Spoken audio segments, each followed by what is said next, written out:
Edhe pse kanë kaluar gati 2 muaj që nga përfundimi i zgjedhjeve nacionale në Kosovë, Komisioni Qendror i Zgjedhjeve ende nuk ka arritur që të certifikojë rezultatet përfundimtare, gjë e cila po vonon edhe krijimin e institucioneve të reja.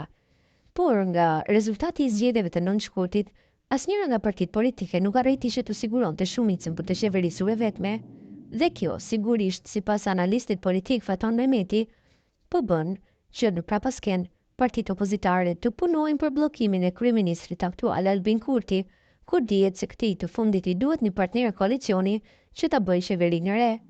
Shpresoj që Supremja brenda kësaj jave të dalë me një vendim për disa ankesa të cilat në rast se Supremja vendos që ka pasur shkelje për votat me post, ato mund të rinumërohen.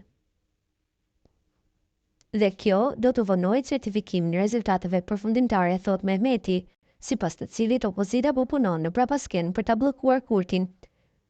Kjo edhe është informimin e qeverisë së re me opozitën që po takohet thuajse çdo ditë për të gjetur modalitete se si të bllokojë vetëvendosin për të formuar qeverinë, me shpresën se ata do ta formojnë. Në këtë kuptim, në prapasken opozita po bën pazare si mandatortën e pushtetit.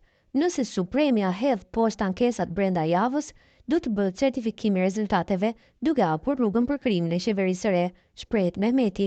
Ai thotë se çelësi kryesor për formimin e qeverisë së re do të jetë Fatmir Limaj. Faktor kyç shoh Fatmir Limajin, i cili mund të formojë qeverinë me Kurtin, apo topi të kalojë në duart të opozitës. Besoi se e mençur do të ishte sikur Kurti t'u alinte në dorë qeverinë opozitës. Më shumë se një vjet nuk shkon kjo qeveri. Gjithsesi opozita etur për pushtet, po synon në çdo kusht të vijë në pushtet, qoftë edhe për një vit, përfundon analisti Faton Mehmeti për Bota Sot.